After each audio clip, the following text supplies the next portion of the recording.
সুপ্রিয় এসএসসি 2026 সালের শিক্ষার্থীরা, কালকে তোমাদের ভোট এক্সাম বাংলা প্রথম পত্র।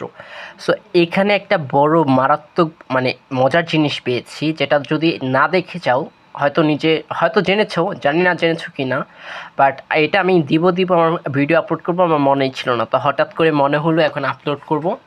বিষয়টা কি দেখো, একটা শুভা গল্পের সিকিউ নিয়েছে, এটা এসেছে ঢাকা বোর্ড 2023 সালে। একটু ধৈর্য সহকারে দেখো, তোমাদেরই কাজে লাগবে। জন্ম থেকেই সুলতানার ডান হাত এবং ডান পায়ে একরকম অকেজো, বেশিক্ষণ হাঁটতে পারে না, প্রায় সব কাজেই কারো না কারো সাহায্য নিতে হয়। অন্যদের মতো স্বাভাবিক না হওয়ায় কেউ তার সাথে মিশতে চাইতো না এবং খেলাও করতো না। কিন্তু সুলতানা মনোবল হারায়নি। ডান হাতে শক্তি না থাকায় সে বাম হাতে লেখালেখি করে, পড়াশোনা অব্যাহত রেখে মাধ্যমিক ও উচ্চ মাধ্যমিক গণ্ডি পেরিয়ে সে এখন স্নাতকে ভর্তি হয়েছে। তো তোমরা বলতে পারো, আমি সিকিউ তো পড়েই আসছি, আমার এক্সাম আমি তো পড়েছি। হ্যাঁ, তুমি অবশ্যই পড়েছো, এটার সাথে আমি একমত। বাট এখানে মজার একটা জিনিস কি জানো, দাঁড়াও 1 মিনিট। দেখো, এখানে প্রথম গাইডে যেটা দিয়েছে অনিমেষ অর্থকে, এটা তো তোমরা বেসিক জ্ঞানমূলক তুমি লিখে দিবা, এটা নিয়ে আমার কোনো কথা নেই। অনুধাবন, এটা তোমরা জানো, আরও অনেক কিছু আছে যেগুলো জানো, আমি বললাম একটার পর একটা বলবো, কারণ অনেকগুলো তথ্য নিয়ে আসছি তো আমি। তো অনুধাবনমূলকে কী লিখছে দেখো, প্রথমে বলছে কালো চোখে কিছু তর্জমা করতে হয় না কেন। তর্জমা মানে কি? অনুবাদ, জানোই তো, তোমরা পড়েছো আশা করি। ব্যাখ্যা করো। সুভার মনের ভাব তার চোখে ফুটে ওঠে, তাই কালো চোখে তর্জমা করতে হয় না। কেন সুভার কোনো কিছু অনুবাদ করতে হয় না? চোখেই তাকে কী বলে, চোখেই তার ভাষা ফুটে ওঠে, তার মনের ভাবটা ফুটে ওঠে, এই জন্য তার কিছু অনুবাদ করতে হয় না। তো তোমরা দ্বিতীয় অনুধাবন লেখার ক্ষেত্রে প্রথমে এইভাবে 1 লাইন লিখবা। দেখছো গাইডে কেন এই পয়েন্টটা দিয়েছে, ফার্স্টে 1 লাইন দিবা। আরও একটা মজার কিছু আছে বললাম, তোমরা হয়তো এই জিনিসটা জানো, মিস করবে না বললাম। অল্প একটা ভিডিও হবে, খুব শীঘ্রই আমি আপলোড করে দিব। শুভা মনের ভাব তার চোখে ফুটে ওঠে, তাই কালো চোখে তর্জমা করতে হয় না। এভাবে 1 লাইন দেওয়ার পর তারপরে তুমি এভাবে বর্ণনা দিবা, যে 1 লাইনে মেইন কথাটা বলে তারপরে অনুধাবন করবা। আমরা কখনো কথার মধ্যে যে ভাষা প্রকাশ করি তা আমাদের নিজের চেষ্টায় করতে হয়, তো এই কথাটা তোমরা বলে দিবা, এভাবে ব্যাখ্যা দিবা। অনুধাবন গেল। এখন প্রয়োগের ক্ষেত্রে কি হবে দেখো, যে বলছে, দেখো বলছে কি, দেখো উদ্দীপকে সুলতানার সাথে সুভা গল্পে সুভার সাদৃশ্যপূর্ণ দিকটি কি। এখন কোন মিলটা রয়েছে দেখো, 1-এর প্রথম পয়েন্টে খাতার প্রথম পৃষ্ঠায়, ধরো এটা পৃষ্ঠা, এই পৃষ্ঠায় ধরো এটা ফুল পৃষ্ঠাটা, একদম খালি পৃষ্ঠা, তো এখানে তুমি লিখবা উদ্দীপকে সুলতানার সঙ্গে সুভা গল্পের সুভার শারীরিক প্রতিবন্ধিতার দিকটি সাদৃশ্যপূর্ণ, যেটা মিল সেটা লিখবা। লেখার পর কি লিখবা, উদ্দীপকে না, দেখো গাইডে এই লাইনটা শুধু দেয় নাই, তারপর একটা লাইন দেওয়া আছে, সমাজের স্বাভাবিক মানুষের সঙ্গে কিছু বিশেষ চাহিদা সম্পন্ন মানুষও দেখা যায়। তারা শারীরিক অক্ষমতার কারণে অনেক সময় অবহেলার শিকার হয়, অথচ তারাও আমাদের মতো স্বাভাবিক মানুষ। স্বাভাবিক মানুষের মতো সহযোগিতা পেলেও তারা সমাজে অবদান রাখতে পারে, তাদের জীবন আরও সুন্দর করতে পারে। এই কথাটা বললাম বইয়ে নাই, এটা সম্পূর্ণ তারা বানায় লিখছে, যে সমাজের প্রতিবন্ধকতা যে জিনিসটা সেদিকটা বিবেচনা করে সেটা লিখছে।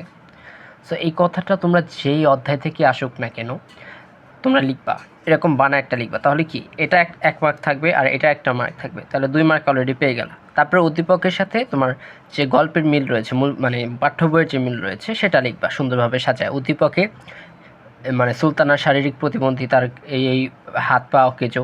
শুভা গল্পে শুভাও বাক প্রতিবন্ধী, সে তার সাথে কেউ মেশ না। পারলে এই যে একটু থেকে একটু মুখস্থ করে নিবা।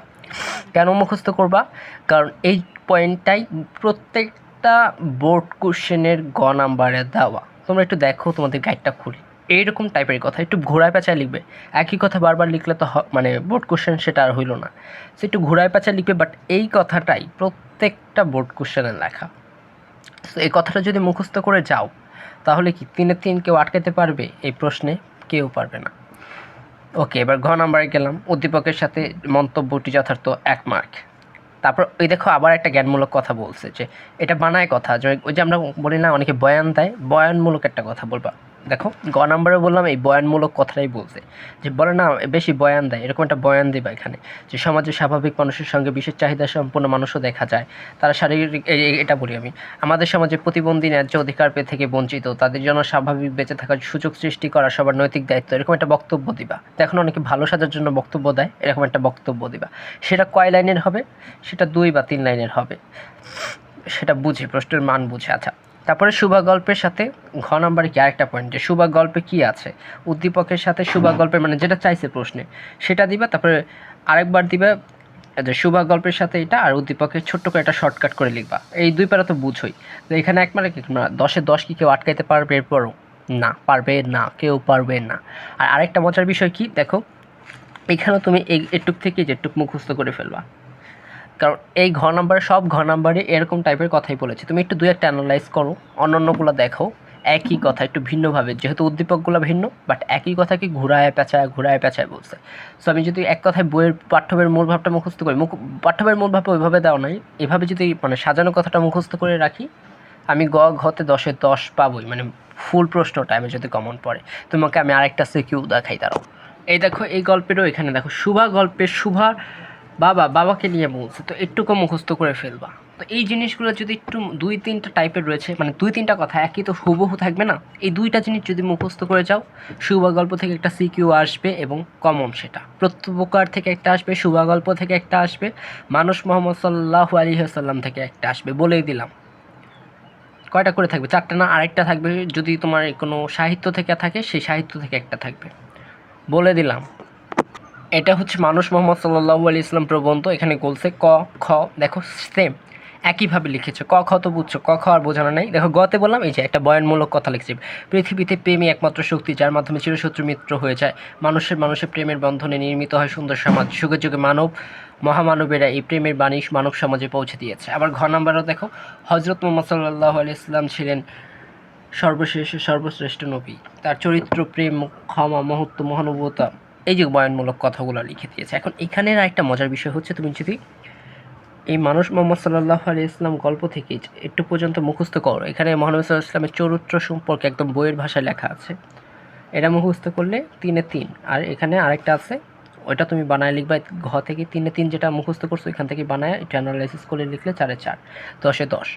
তো তুমি বাংলাতে খুব শীঘ্রই অনেক ভালো একটা মার্ক পেতে পারবে। আর মুখস্থ জিনিস তাড়াতাড়ি লিখলে হয়, এতে টাইম বাঁচে, বাংলায় বললাম টাইম পাওয়া যায় না। সো আশা করি তোমাদের ট্রিক শিখাই দিলাম, এটা অনুযায়ী কাজে লাগাবা। ধন্যবাদ।